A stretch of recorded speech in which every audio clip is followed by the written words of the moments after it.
एक बार एक बहुत बड़ा नेता एक साधु के छोटे से आश्रम में गया।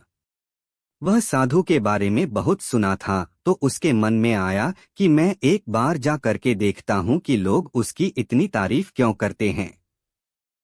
दोस्तों, कहानी सुनने से पहले हमारे चैनल को सब्सक्राइब कीजिए और बेल आइकन को जरूर दबाएं, जिससे आपके पास सबसे पहले हमारी वीडियो पहुंचे और उसका आनंद उठा सके। जब वह उस आश्रम में गया तो वहां पर एक छोटा सा कमरा था जहां पर एक कालीन बिछा हुआ था।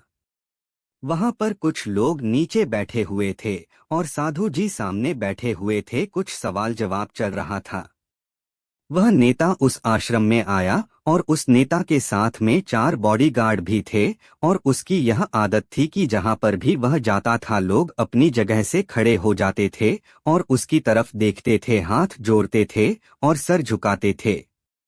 लेकिन यहाँ पर ऐसा कुछ भी नहीं हुआ। साधु व्यस्त होने के कारण उसकी तरफ देखा तक नहीं। तभी नेता को लगा कि यह मेरी बेइज्जती है और वह इस बात से गुस्सा हो गया।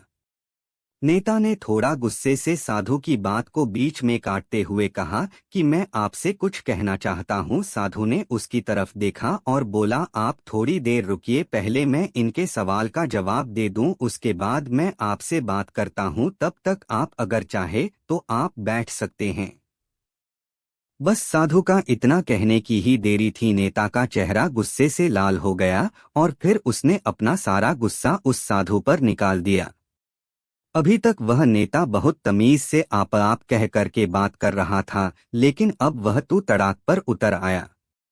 नेता ने उस साधु को कहा, तुझे पता भी है मैं कौन हूँ और तू किससे बात कर रहा है?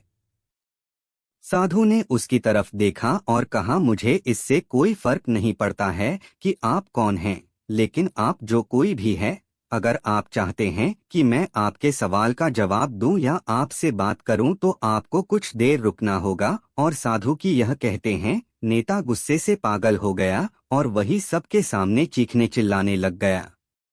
अब मैं तुझे तेरी असली औकात दिखाऊंगा।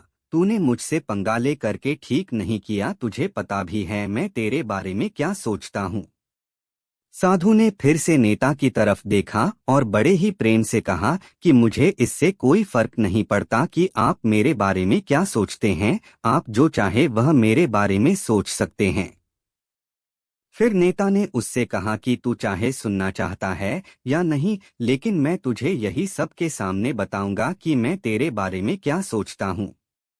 तू कोई साधु नहीं है, तू एक बहुत ही घटिया इंसान है। तू एक ढोंगी है, पाखंडी है और यहाँ पर जितने भी लोग बैठे हैं उन सबको बेवकूफ बना रहा है। तेरा बस एक ही मकसद है, इन लोगों की जेब में जितना भी पैसा है वह सब तेरे पास में आ जाए।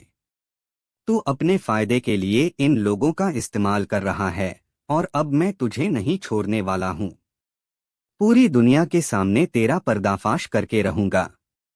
लेकिन उसके इतना बोलने के बाद भी हल्की सी मुस्कान उस साधु के चेहरे पर बनी ही रही।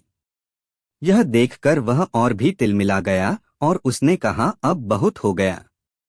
अब मैं यहाँ 1 मिनट भी नहीं रुकने वाला, लेकिन अभी भी तेरे पास मौका है। अगर मुझसे माफी मांगनी है या मुझसे कुछ कहना है तो कह सकते हो। इतना सब होने के बाद भी साधु के चेहरे पर एक मुस्कान थी और वह बिल्कुल शांत था। और फिर उन्होंने अपनी आंखें बंद करी और फिर साधु ने अपनी आंखें खोली, हाथ जोड़े और कहा कि मुझे आपसे कोई गिला शिकवा नहीं है। आपके लिए मेरे मन में कोई भी गलत ख्याल नहीं है। जो भी मेरे बारे में आपने कहा वह आपकी अपनी सोच थी, तो मुझे आप में कोई भी बुराई नजर नहीं आती है। मुझे आप बहुत ही भले इंसान लग रहे हैं। और साधु के इतना कहते ही नेताजी का दिमाग 7वें आसमान पर पहुंच गया। उसके चेहरे पर एक अजीब सी खुशी थी, क्योंकि उस साधु ने वही कहा जो बाकी सब लोग उस नेता को कहते हैं। और वह खुशी खुशी उस आश्रम से अपने घर की तरफ चला गया और जाकर के अपने पिताजी के साथ में बैठ गया। उसके पिताजी ध्यान में थे। उन्होंने पूरी जिंदगी सिर्फ लोगों की सेवा करी और बदले में कुछ भी उम्मीद नहीं किया। तो थोड़ी देर बाद जब उन्होंने अपनी आंखें खोली और देखा अपने बेटे को अपने साथ बैठे हुए, तो उनके बेटे के चेहरे पर आज एक अजीब सी खुशी थी जो आज से पहले उन्होंने कभी नहीं देखी थी।